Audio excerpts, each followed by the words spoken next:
Okay, so we're recording now. I'm just going to mute everyone. And I'm going to pass the presenter's role to Ryan.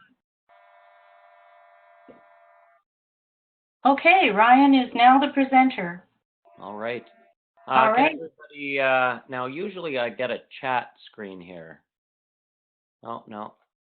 I think the last time I did this, I had a chat, but I'll put up the presentation and hopefully everybody can hear me. But I'm hoping that this is going to be beneficial to everyone, and I hope you're going to be able to take away some stuff.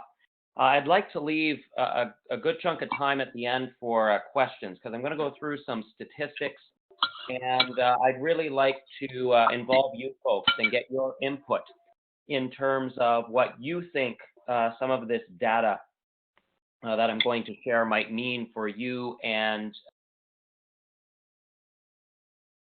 so I'm going to begin. And tonight's presentation is taking a look at performance results using the Ltad model. And specifically, we're going to be taking a look at the U18 division for men's and women's and the U21 division for men's and women's. And when we take a look at the U18 division, or in Ontario, or kind of our old Bantam division plus a few years, we're looking at the training to train and training to compete sections of curling's long-term athlete development model, which is currently undergoing a review. And then we're going to compare some of those results to U21, Ontario's old junior category, moving more into the training to compete stages of the Ltad model. So just as a quick refresher for everybody, every sport in Canada has been given the task to develop the Ltad, or their own Ltad, long-term athlete development model, as you might have seen in some of your coaching courses. But as a refresher, the Ltad model is there to basically identify training, competitions, practices, making sure that what we are doing as coaches is appropriate for the development of the athlete. So basically looking to optimize what we are giving to our athletes in some sequential stage. There are 7 levels to the Ltad model, and you can see those levels here on the right-hand side of the screen. And basically, curling developed their own model. You can see that there's active start and fundamentals, learning to train, training to train, train to compete, training to win, and then active for life. And for our purposes this evening, we are kind of in this area right here, training to train, males 12 to 16, females 11 to 15. We're bumping that up to U18. And training to compete, 16 to 23 for males and 15 to 21 for females. So that's where we're going to kind of focus our discussions this evening, training to train and training to compete. You can see that in terms of our Ltad model, the developmental age, you can see that there's some sports-specific lingo that is related not only to curling, but to other sports like periodization and cognitive and emotional development and integrated mental capacities and physical conditioning. But what I'm hoping to do is I'm hoping to break that down for us this evening into those different stages.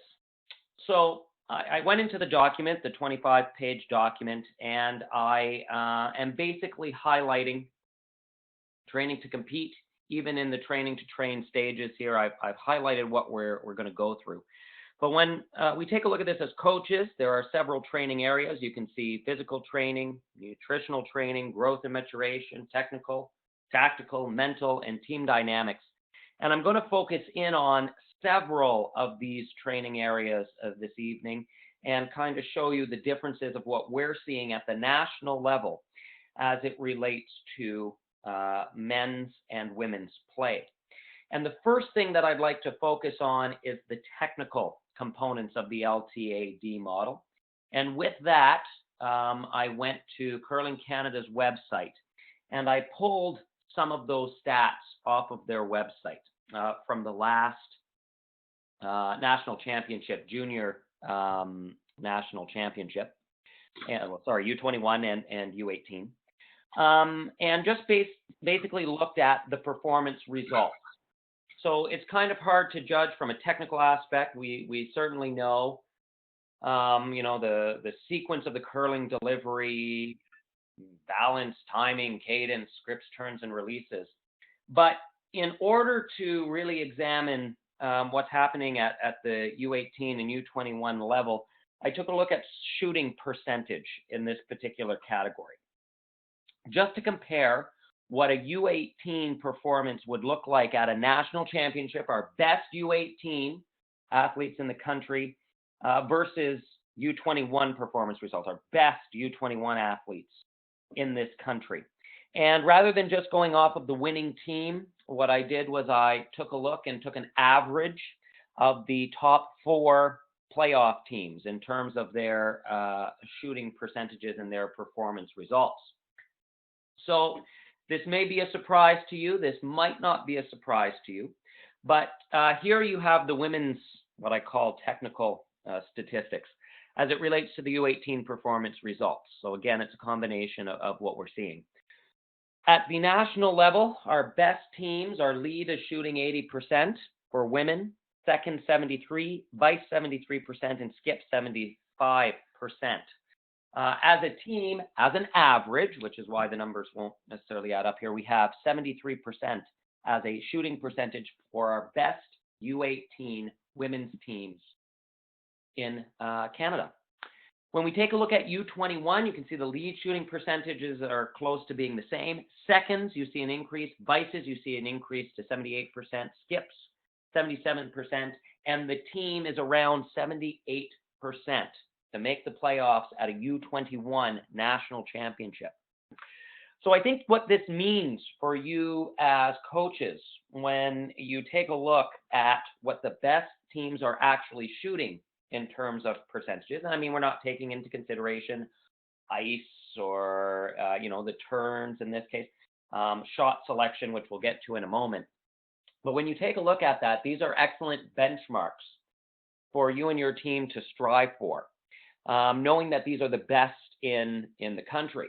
It also gives you a good idea of whether or not you, as a coach or a manager on the team or a parent on the team who might be taking statistics, how their statistics compare to what is being done at a national championship. Now, at national championships, we have volunteers. But, I mean, these are the averages that we have seen for the past 3, 4, 5 years. So if your athletes are shooting 80% or 85% consistently, the scoring might not be where it should be at, being as our national or elite national teams are only shooting 73 if you're looking at U18s and 78 for U21s. So this still says that even at the elite national level for women, a quarter of the shots are being missed. So on average, an athlete is shooting 3 out of 4. So tolerance becomes important, and we'll talk about tolerance moving forward. But the big one here, in terms of setting goals, in terms of performance, U18, your best athletes for women are shooting 73% on average, and your team at U21 for women's is shooting 78%. When we take a look at the men's technical statistics for U18 and U21 performances, you'll see that the leads are relatively close at 83%, seconds 78 and 83, vices 79 and 82, skips around 79%. And what we're seeing at the men's level is that there's quite a bit of parity between the U18 performance results and the U21 performance results. So again, an excellent benchmark if you're coaching a men's team in terms of what your team should be shooting on average to be the best in the country, at around 78 for U18s and around 81 for your team. So a little bit closer in terms of numbers there. At the end of the day, our U18 and U21 men's are missing about 20% of their shots as a team throughout. And again, this is at the national championship throughout the week. So again, great benchmark that you can use as a coach in a tournament or in a in a game situation, a league situation, to determine where your team might stand against the best in the country. Now, if we break this down a little further to give you an idea of what kind of shots are being thrown, the amount of shots that are being thrown on average at this level, and compare that to what your teams might be doing, because as you can see in the bottom left-hand corner, it's all in the numbers.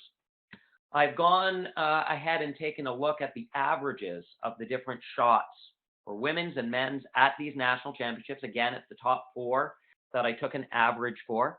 And we will begin with the women's in terms of shot selection. So if you take a look, and I've just broken down, there's lots of other shots that haven't been included, but these are your major ones.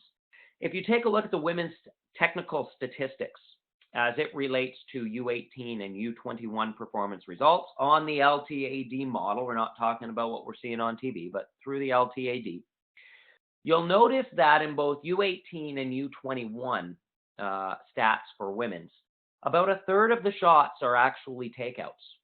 So your top athletes at this level are around 34% in terms of their shots. In terms of what we're seeing between U18s and U21s, 73 to 79% on those takeouts. If you take a look at peels, 7% of the shots that would be thrown during the national championship for these top teams were peels. 79% U18s, 89% for U21s. So what you're noticing at the women's level is that your top teams are making peels very consistently.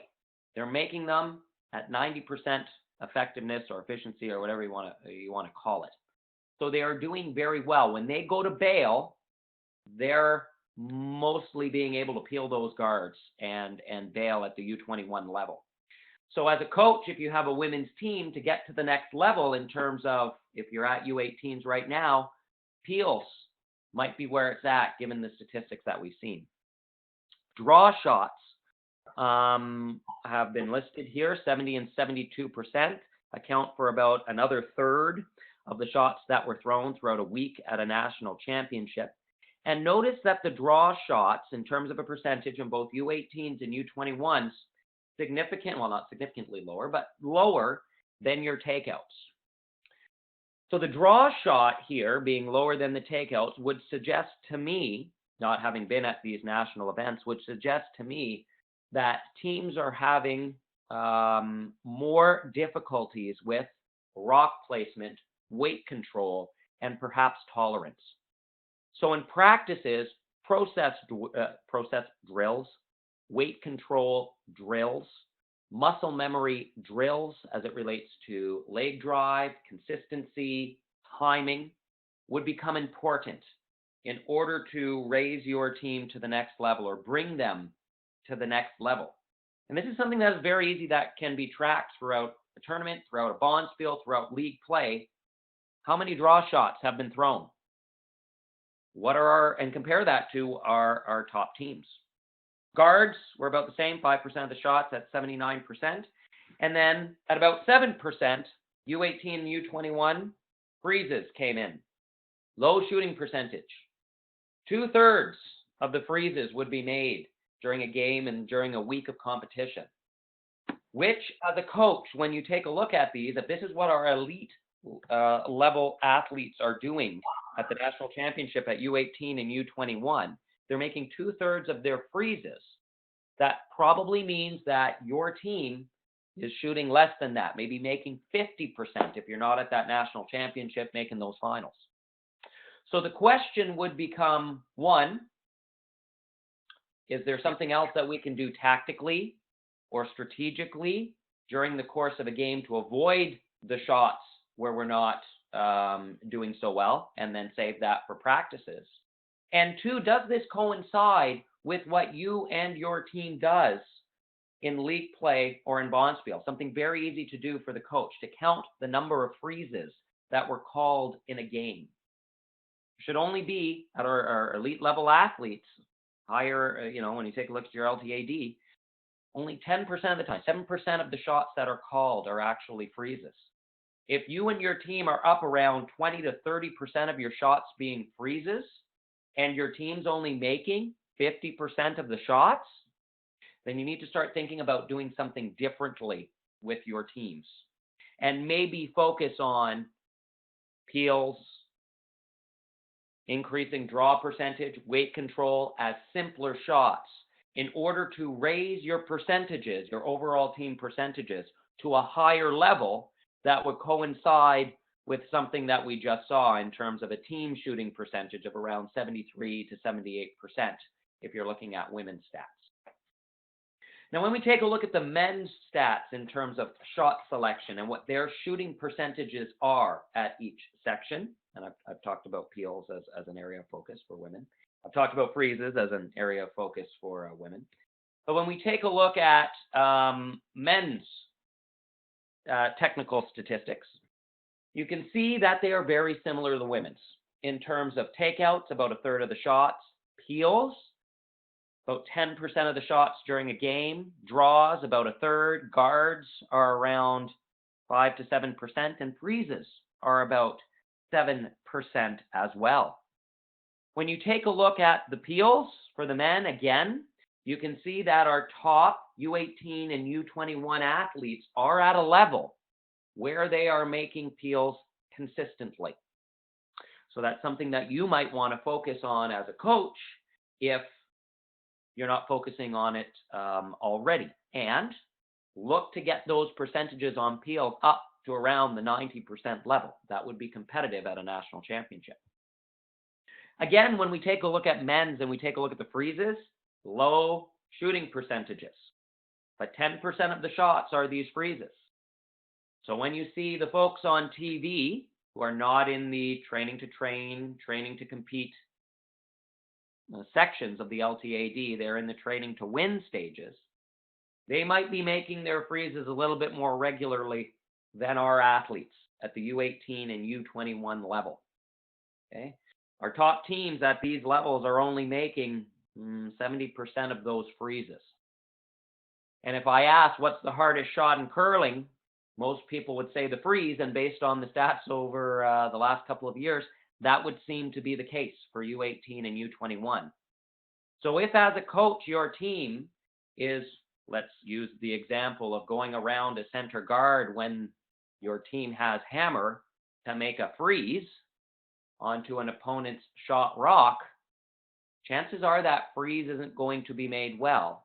And I would question why a majority of shots going around a center guard with hammer are going to be freezes when it's the hardest shot in curling. So one of the things that you might want to look to do as a coach is, again, track the number of takeouts, the number of freezes, and then talk about the different options, maybe the more simpler options in a game situation to try and raise shooting percentages, to get them up to a level that might fit within our top athletes at the national championship. Easier shots means better score, means higher team shooting percentage, which would mean more likely more wins. Okay. Again, you can see between U18 and U21 for men's, there's about a 5% increase in takeouts. So takeouts have been refined at that level. Draws are a little better. So in terms of the athlete development, weight control is a big one as well, as we talked about the women. But again, interesting to note kind of what we're seeing here with performance results. Now, Andrea, I don't know if we can unmute the line. But before I move on to some strategy and technical aspects of what we're seeing at the national level in terms of the LTAD,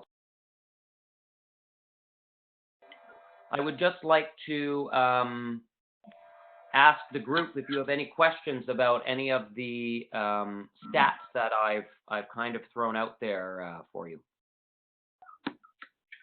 Ryan, it's Seymour speaking. Is brushing a part of these statistics, or is it just a straight throw? Brushing is a part of the statistics. And obviously it's hard to judge what has actually happened, right, on these shots. So you kind of take the shooting percentages for what they're worth. But in terms of sweeping, as a coach, you can track the amount of time your sweepers have actually swept a rock. Around the 7 to 9 second mark, typically around the break point, is when sweepers should be sweeping the rock. So as a coach, you can do a quick time to see how much your sweepers are sweeping. If they're sweeping more than 9 seconds, that means that the shot was not within tolerance. If they're sweeping for less than 9 seconds, that means that the shot was not within tolerance. So that's a good gauge as well in terms of what the thrower is actually doing and how much the sweeper is actually sweeping. And that was released in the competition development module a few years ago when it came out. So that's another kind of gauge to see where your athletes are at in these models. But sweeping is in these stats, and I mean there could have been sweeping errors, which, you know, wrong line call, not identifying the break point. But those aren't, you don't see that there, but it's another stat that you can kind of track. Any other questions? It's Neymar again. I always have questions. Do you think the difference in performance between the U18 and the U21 is just a matter of experience? I think it can be a couple of things. Number one, at the U18 level, most athletes are, I mean, there's the Ontario Junior Curling Tour, might be competing in the OJCT or starting to compete in the OJCT. OJCT has done a wonderful job in terms of having a U18 division and a U21 division. Excellent model. So there's more competition now for the U18s when there wasn't before, when, you know, you would be paired up with juniors. Bantams would be paired up with juniors, and you get that experience. I think one of the differences between U18 and U21, or what we're noticing, is the amount of practices that are actually happening and meaningful practices that are actually happening. Because what typically, when you're looking for a level of competition and to gain the experience at the U18 level, you're traveling on a Friday, you're going Saturday, you're going Sunday. There might be high school curling in there, plus you want to have a practice or two. So the practices might get pushed aside, not in all cases, but might get pushed aside. Whereas in the U21 division, you kind of set your bonspiels for the year, and you have more things to fine tune because you've had the experience, you've played against these folks for, you know, week in and week out. So you might be able to get one or two more meaningful practices in order to meet some of those goals.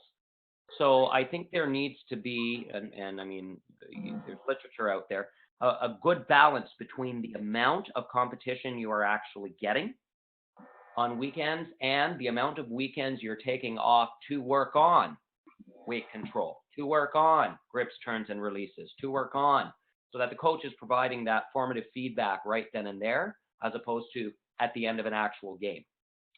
And I think we're seeing that a little bit more in the U21s, where they're focusing in on specific things. And then I think that's also why you're seeing an increase in shooting percentage. But that's, I think, one of the things that folks should look to focus in on. That answers your question. Sure does. Okay, how about I'll mute everybody again and we'll move on. So that was kind of a synopsis, kind of statistics as a base for where your teams might be at those two different levels. But the next part of the LTAD model that I'd like to focus in on, because I want to hit on a couple of things, is the tactical aspects. And when we take a look at tactical aspects, a lot of the times we focus in on the scoreboard and we take a look at scoreboard management. So there are 4 stats that I think are pretty key, that are pretty easy for coaches or parents or managers to track during the course of a game or games, and give you a pretty good idea of what's happening with respect to strategy and tactics. And it's simply copying down the scoreboard at an end of the game. Here are what I call the women's tactical performance results. And the 4 categories that we look at in terms of tactics, without going into specific shot selections, is scoring and blanking, hammer efficiency, steal efficiency, and force efficiency. When we take a look at scoring and blanking, that simply means that with hammer, you're either going to score 1, score multiple, or blank. When we take a look at our women's results for U18 and U21, our U18 women are scoring 1, scoring multiples, or blanking 76% of the time. If you take a look at U21 performances, you see an increase to about 82%. And I think that's pretty telling. It might not seem like a lot, but in terms of 6% difference, but I think it is, because that means that with hammer, U18 athletes are giving up more points when they have hammer.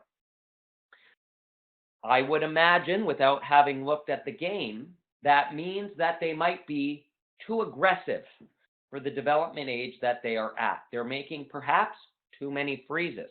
They're not turning out very well. And if you're going around a center guard with hammer, you might be shrinking the scoring area, which means that they're scoring less when they have hammer. And technically, 100% of the time, we should be scoring 1, multiples, or blanking every time we have hammer. So I think that that's an important statistic to take a look at. U21s are far better. Why? Well, yes, they have an increased shooting percentage, but at this point, they might have learned to make some easier shots technically, to manage the scoreboard a little more readily, and to know that taking 1 in certain situations might not be that bad. Giving up steals can be. Hammer efficiency is simply scoring 2 with hammer, 28% across the board. And for example, if I compared that to a Jennifer Jones, her hammer efficiency, so again, training to win, as a team is 37%.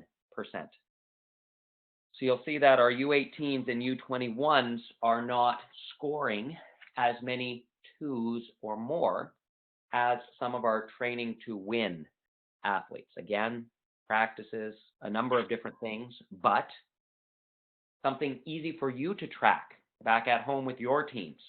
This is what the top U18 and U21 women's teams are doing with hammer efficiency. If you're at 10%, that means that strategically and tactically, you have to think about doing different things that would suit your team better. Steal efficiency for U18 and U21 women is around 30%.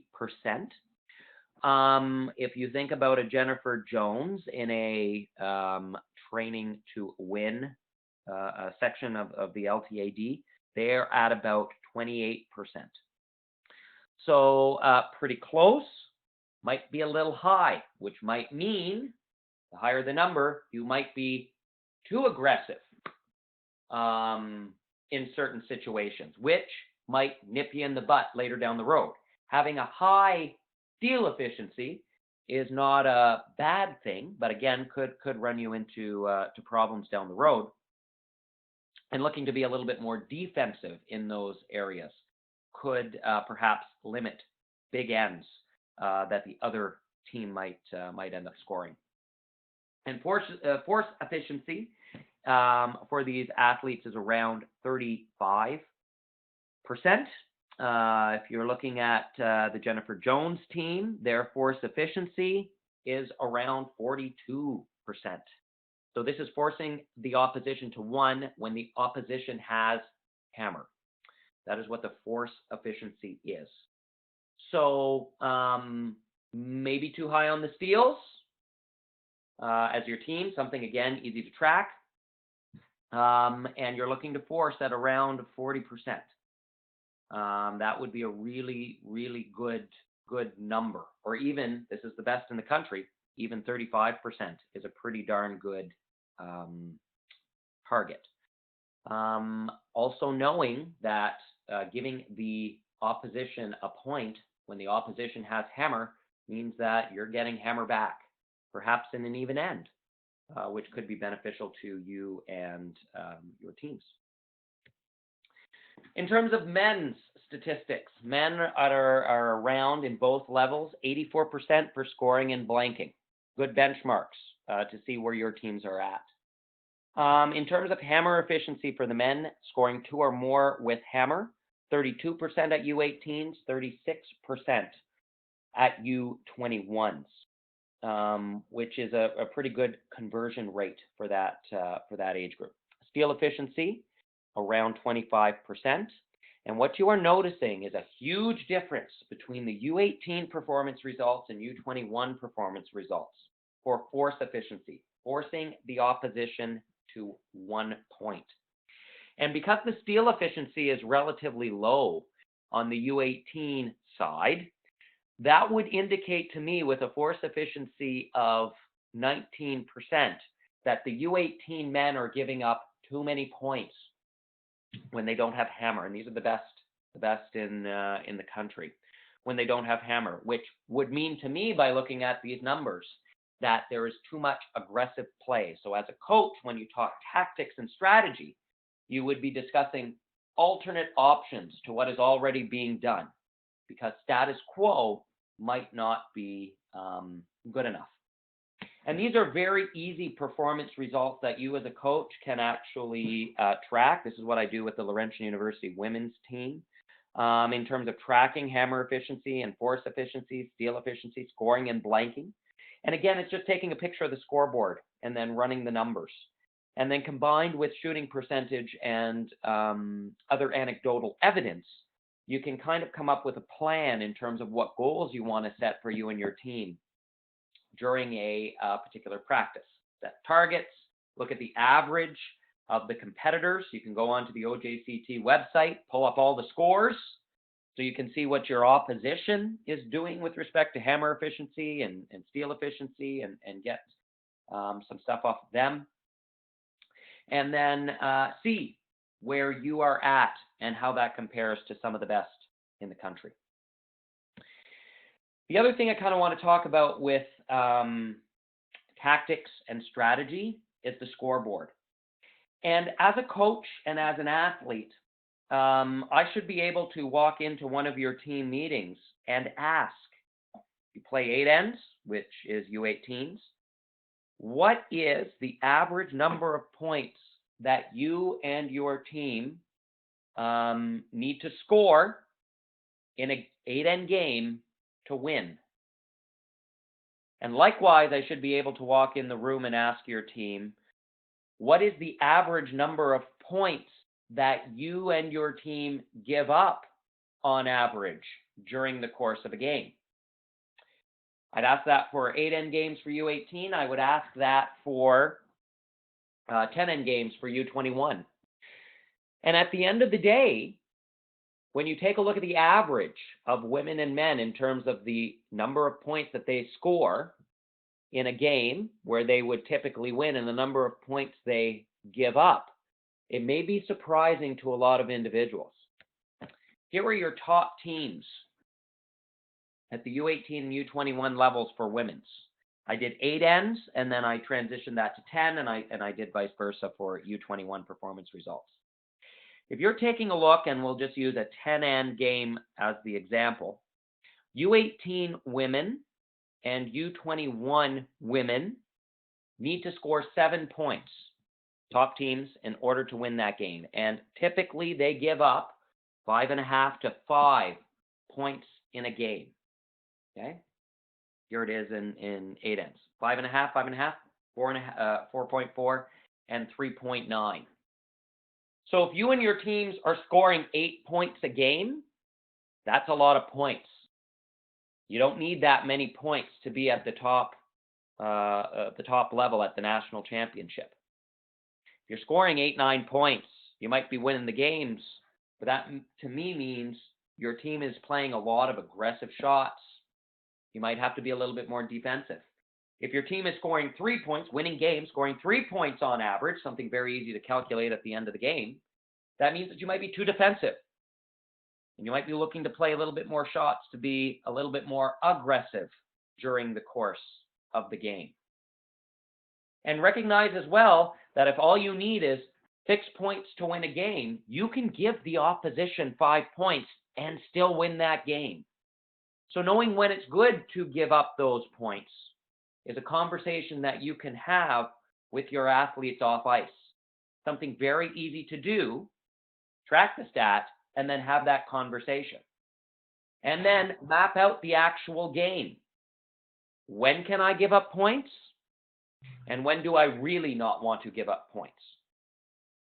When we take a look at the men's scoreboard, you can see that our men, 8N games, U18, scoring 5.3 points in an 8N game. U21 only need 4.4, which means or tells me that as the athletes move from training to training to compete stages of the LTAD model, they are scoring less points in a game, our top teams. They're scoring less points, still winning games, still winning national championships, which means that they've gone to a little bit more defensive play, or they are playing shots that are better suited for their teams. If you go to the 10N game, you'll see 6.6. The number of points needed at U18, 6 is what is needed at the U21 level to win that game. And these teams are on average at the U18 level winning games 7-5-ish. U21 winning 6-4. So if you take a look at your team scores on average throughout a season and it's 8-4, 9-7, that means that you might have to work on strategy and tactics. What are we doing? Why are we scoring so many points? Why are we giving up so many points? And how can we simplify strategy and tactics? And at the end of the day, this comes down to scoreboard management. So here's an example scoreboard. You'll see the ends. And what I like to do is I like to track the point totals in quarters or quadrants. So ends 1 and 2 would be quadrant number 1, 3 and 4 if this is an 8N game. 3 and 4 would be quadrant number 2, 5 and 6, quadrant number 3, 7 and 8, quadrant number 4. And your goal is always to be +1 in each one of those quadrants. Or if your team is scoring on average 6 points, or you see that your national champions are scoring 6 points a game, how and where do I want to divvy up those 6 points in an 8N game across the scoreboard? When do I want to score 1 point? When do I want to blank? Do I want to blank? In what ends do I want to blank? Do I want to blank early, or do I want to try and blank late? When do I want to score 2 points? Because remember, the best bantam teams and junior teams, or U18 and U21 teams, are only scoring 2 or more with hammer 1/3 of the time. So if you think your teams are scoring multiple 2s in a game consistently on average, that's probably not the case. Your level of competition might be too weak. You might want to bump up to higher level of competition. Or vice versa, I'm scoring a lot of 1s. What am I going to do differently? Where do I want to score the 2? It's only going to happen 1/3 of the time. Where do I want to score the 1? These are easy off ice or warm side of the glass conversations that can be had by you and your team. Okay. Of course, going off of what we're seeing at the U18 and U21 levels. If we want to quickly open it up maybe to any questions as it relates to tactics and scoreboard management.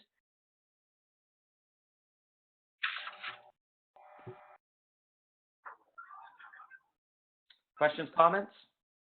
I have a comment, Ryan. Yeah. It's Andrea. Just thinking about the importance of keeping stats. And I know that some coaches are very focused on the team behavior on the ice, as well as their shooting experience, their technical experience. But would information such as tracking the number of shots made, the number of shots within tolerance, and the number of misses be helpful as opposed to keeping shot-by-shot stats? Absolutely. So I can tell you what I do at the U25 level, training to win, a stage of the LTAD. I do not track stats for the team. I find it very, very difficult as a coach. I know that there are some wonderful apps out there that will do the tracking. I find it difficult to watch the game, coach, and do the stats as well. So if you have an extra body to do that, that is a wonderful thing. What I do instead is I take a look at observing the scoreboard, and we have discussions about what that looks like and specific shots. But I track the tolerance. Mm-hmm. So for every shot that every athlete throws, I mark it out of 2. 2 would mean that the shot was called and made. Yeah. A 1 out of 2 would mean that the shot was within tolerance. So it was like a plan B. A 0 would mean that the shot was missed and was not within tolerance. So at the end of the day, I have a bunch of 0s, 1s, and 2s, and something very easy and a great visual for athletes to see in terms of, I didn't make a lot of my shots, but at least I was within tolerance. Or, geez, I didn't make a lot of my shots, and none of those were within tolerance. I was heavy when I should have been light. Right. I was wide when I should have been inside, whatever that might be.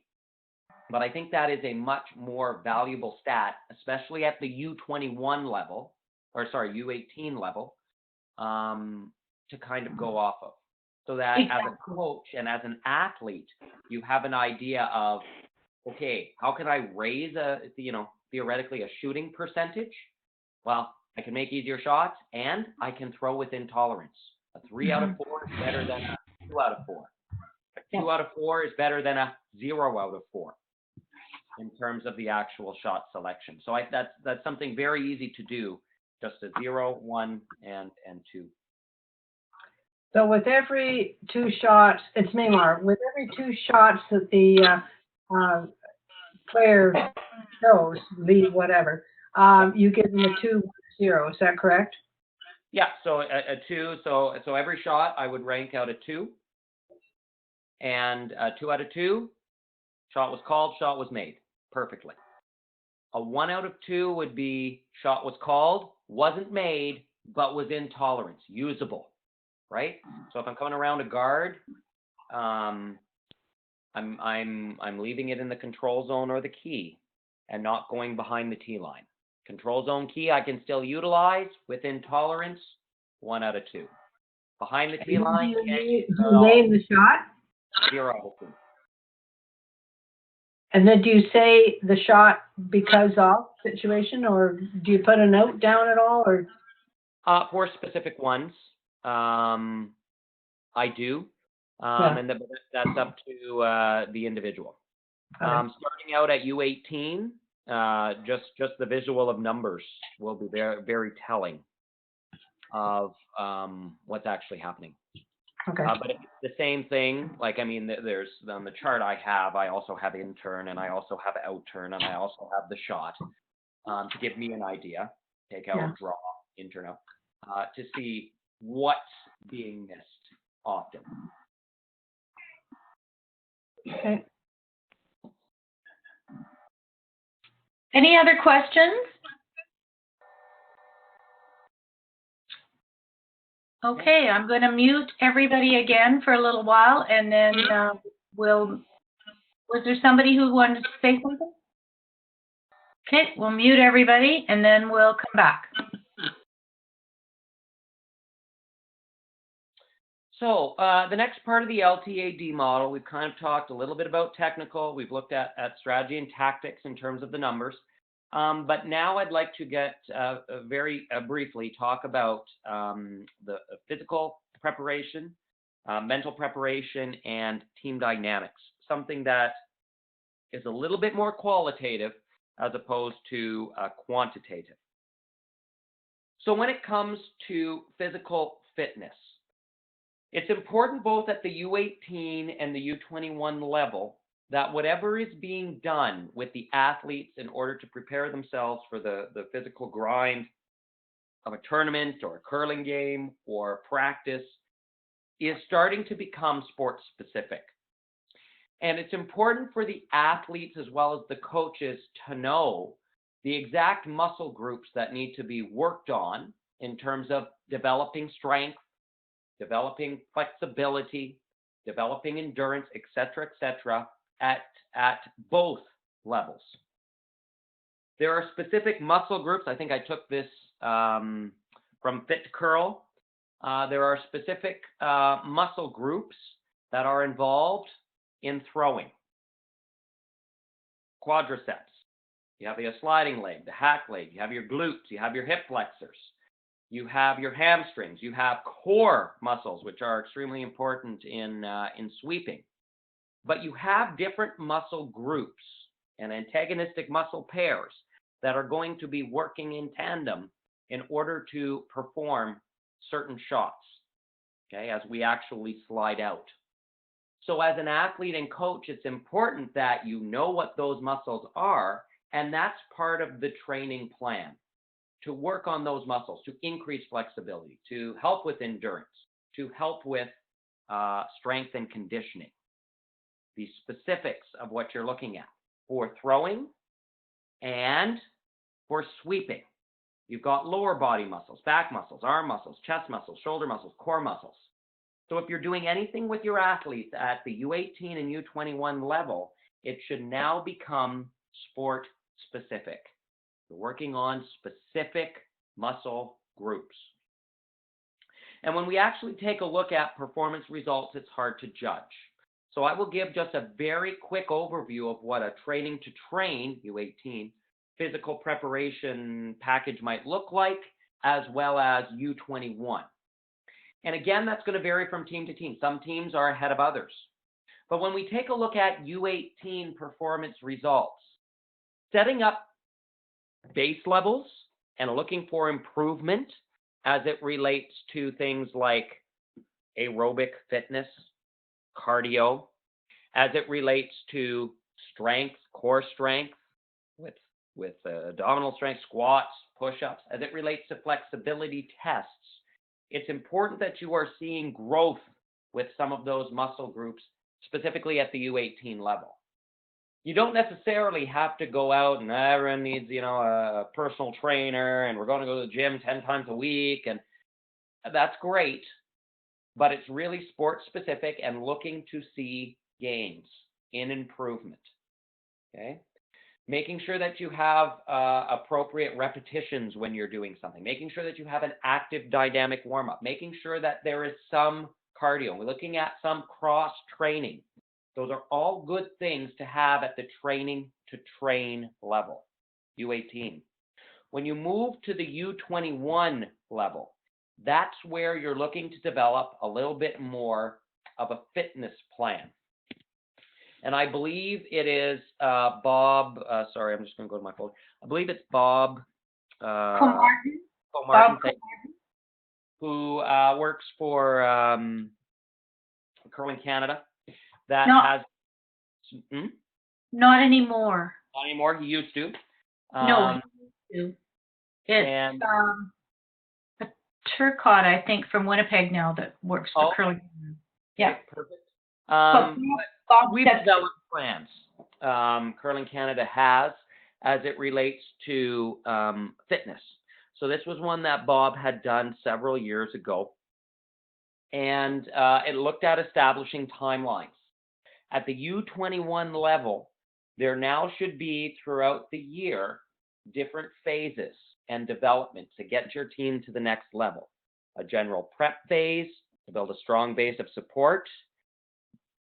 Secondary general prep phase to look at muscle imbalance correction, conditioning, focusing on flexibility. And this is even before the curling season. Then you get into your sport-specific preparation periods, and that's when you start talking about periodization and then transitioning into the competitive season, et cetera, et cetera. So this is where a specific plan, especially at the U21 level and moving into the train to win stages of the LTAD, where coaches should be devoting a little bit more time for both sweeping and throwing. What do I want to do in an off season? What do I want to do during the curling season? What should be done during the curling season? And Fit to Curl, the book, there's my plug for Fit to Curl, Maymar. Fit to Curl is a great place to start in terms of what can be done with your U21 athletes.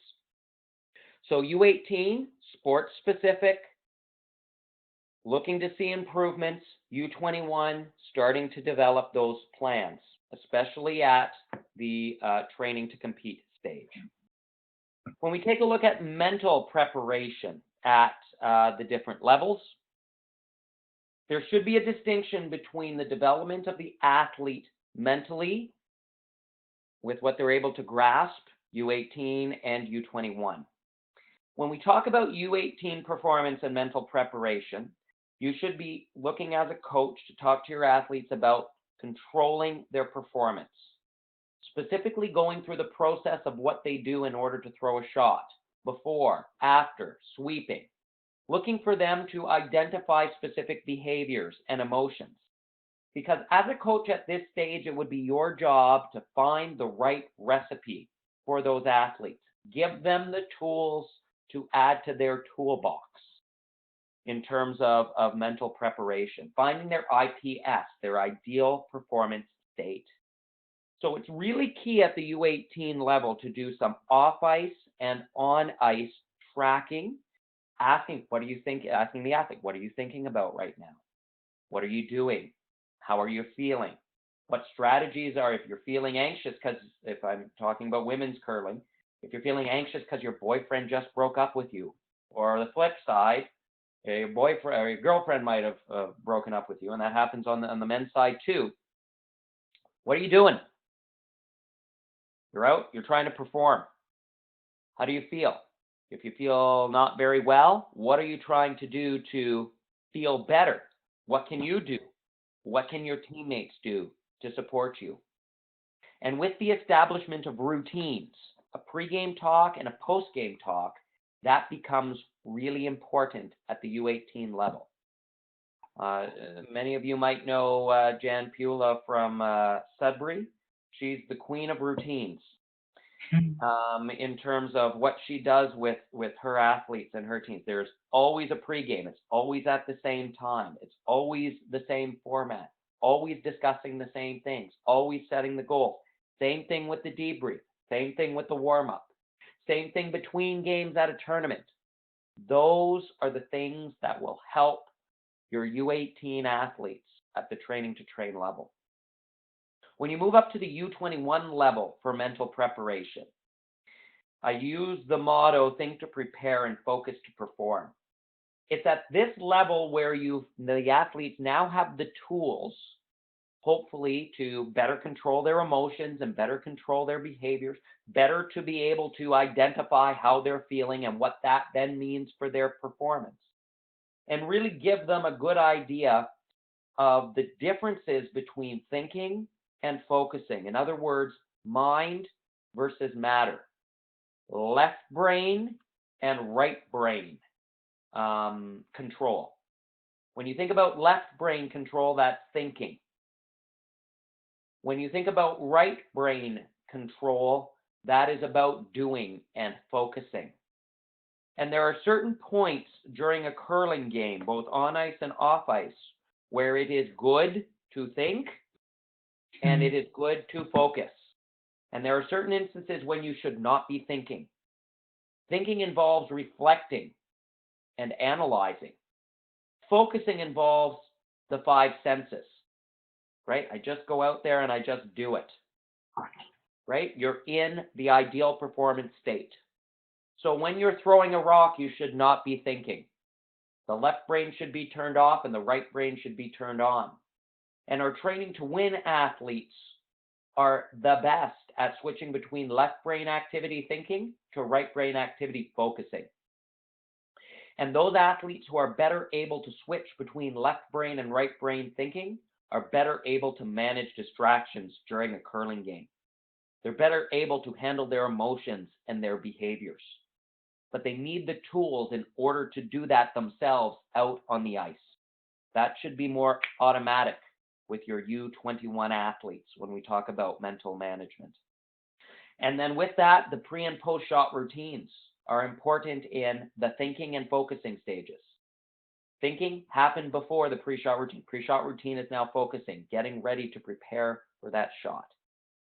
And these are simple things that are now going to be discussed in a pre-game and post-game. How did you feel? What was your confidence level like out on the ice? What was your stress level? Comparing that before and after the games, really important. Maybe they weren't stressed before the game, but then they were after the game. Why and how was that managed? How do you as an individual athlete manage that? And how can your teammates help support you? That is what U21 mental preparation would look like at this level. The next part of the LTAD, the last part of the LTAD that I will touch on very quickly is team dynamics. As it relates to U18 performance results, this is where athletes, in terms of the training to train stage, moving into training to compete, should know their roles, responsibilities, and coaches should be working on developing team cohesion, setting routines in order to deal with any problems that might arise. Coach facilitating a lot of that. When we talk about U21 in terms of the level that they are at, it's about knowing each other's personality, what to say, when to say it. That's really important, especially as the athlete begins to mature. Self-direction and empowerment, intrinsic motivation becomes even more important at this level. And the external influences can certainly have an impact on that as well.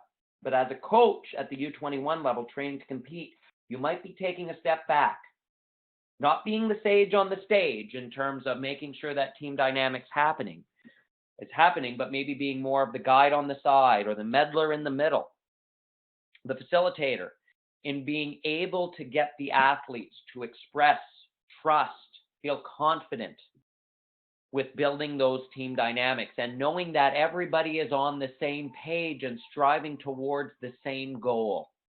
That is really important when you get up into the training to compete stage and the training to win stage. U18, train to train, you need a little bit more foundation in terms of what you are giving the athletes. And again, the tools that you are giving them so that they can take those tools and use them years down the road as they begin to mature. That is a quick synopsis of some of the 5 or 6 different categories of the LTAD model, comparing U18s and U21s, both men's and women's. It was a very quick overview. I did mention a few strategies now that you see some of the results and see some of the things you are working on that you can hopefully bring back to you and your teams and your clubs or share. I am always available. I'm sure Andrea will send out my email and my contact information if you have any questions or any follow-up after this presentation or days later, weeks later, months later. I'm always good in terms of getting back by email. But that is all I kind of had in terms of a general overview. Again, I hope that was kind of beneficial to you and your teams. But if you want to open it up for questions, I'm more than happy. I'm going to open it up for questions, but before I do, I missed one very important step in the process this evening, and that was introducing you, Ryan. I just wanted to give you some background on Ryan's expertise in this area. He's been coaching Laurier men's and women's teams for 5 years, and this past season the women won gold, and that's quite an accomplishment because it was the first time since 1991.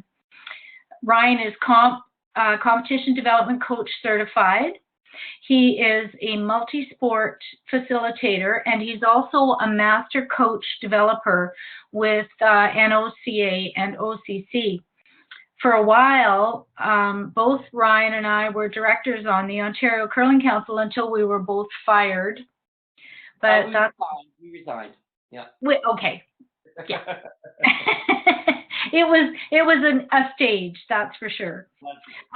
Ryan is also on the Quest for Gold committee, and as part of that committee, Ryan's expertise is really helpful in considering the athlete's eligibility for funding based on very measurable performance results. He's a long-time director of the Amethyst Curling Camp, but he also instructs at the Alberta Rocks Camp and at Trillium Camp. This past summer, Ryan traveled to Germany and taught at the Fusen Camp, which was quite an experience. And with his ability to speak French, he's also helped certify coaches with Curl Quebec. So, and he's a math teacher, and he's a scientist, and he's an all-round great guy. So I just wanted to make sure that we covered that before I unmute and you have a chance to ask questions. So I'm going to unmute right now.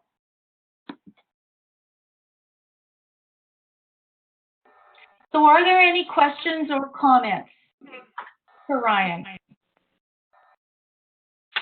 First of all, Ryan, I think it's Laurentian you coach, not Laurier. Yes, Laurentian, yeah. Oh, Yeah. I'm sorry. I had the Laurentian written down.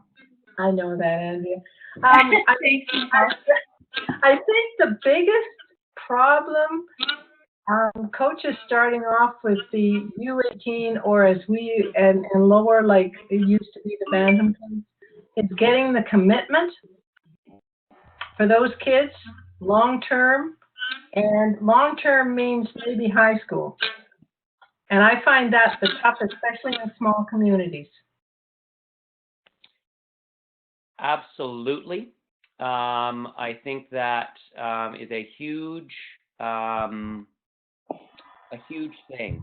And seeing success early is a good thing. And when it comes to curling, I always go back to simple shots, right? The KISS mentality, you know, simple, stupid, right? So if they're able to make shots and it's engaging for them and they're seeing a little bit of success, that's always a good thing. Easier said than done, because you might not have that competition in those communities. But I think with mixed doubles, that might become a little easier for athletes, because you only now need 2 in order for that to happen. It is definitely a struggle. I just have a question about getting access to PowerPoints and slides. So Ryan, if you wouldn't mind sharing your slides with me, and once the recording is ready, then I will send those out to everybody. I will do that as soon as I log off. Thank you. There's one more person on the call that I don't have recorded, I think. Area code 647-475.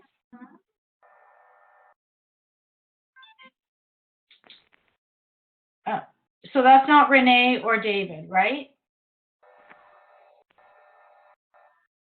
Okay. All right, that was my question. for those of you that would like to have a look at the LTAD, and it's really important to have a look at that, especially when you're developing your plans, your season plans and your practice plans. When you have one athlete or some athletes that are in one stage and other athletes that are in other stages, and how do you plan your practices so that everybody gets what they need out of it? The LTAD is available at curling.ca. I think it's in About Curling, under About Curling, but if you kind of explore around in there, you'll find it as a PDF document that you can download and use for reference, especially for those of you that are going to towards having your evaluations done if you haven't already had it done. Any other questions for Ryan? Hi, it's Dave here. I just had a quick one in terms of the teams at this level, whether there's any sort of guideline on time that they would be spending between tactical, technical, physical, mental, or is that really dependent on how the team is progressing through a season? That's going to be dependent. Yeah, it will be dependent on how the team is progressing, but it's going to be at the base level. So if you're taking a look at, and I'll use shot tolerance as the example. If you're taking a look at your shot tolerance and you've tracked very, easily out of 2, and you're seeing a lot of zeros, I wouldn't be spending a tremendous amount of time on tactics or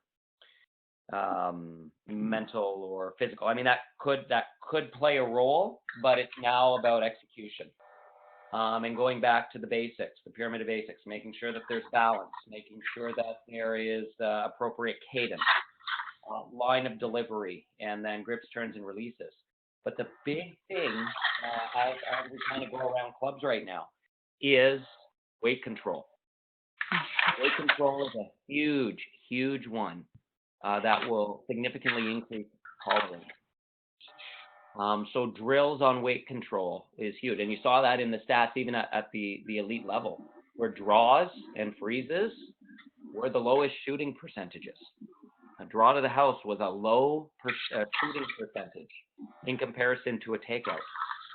And that has to do with muscle memory and weight control. So that is where I would definitely be focusing time and energy, because team dynamics can come along, and when everything's nice and rosy and people are winning, it's always a good thing. It always helps the team dynamics, and success will be there with that weight control. So that's where I would be spending a good chunk of time. At all levels. Thanks.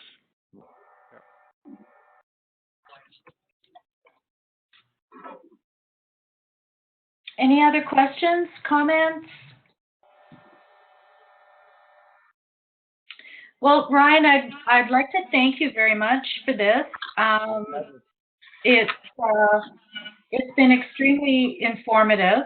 I think it's really reinforced for all of us the importance of keeping statistics. And while you don't have to keep all of the stats, you need to keep the critical ones, because it's hard to know where you need to go if you don't know where you've been or where you're at. So I think it's been very, very helpful. Setting those benchmarks, comparing yourself to the very best teams that you're going to be competing against in order to meet those benchmarks. So thank you very much. You're welcome. All right. Anybody else? Oh, are we all good here? We got one chat. I think I've answered it. Oh, thanks, Ryan, from Harry Marshall. So that's awesome. All right. Well, stay tuned, everybody. I will be sending out an email with the recording and with the slide deck, so you'll be able to review it at your leisure. And for those who were not on the webinar, we'll be sharing it with them as well. So thank you very much, everybody, and have a good evening. Bye. Thank you. Bye. Thanks. That was great.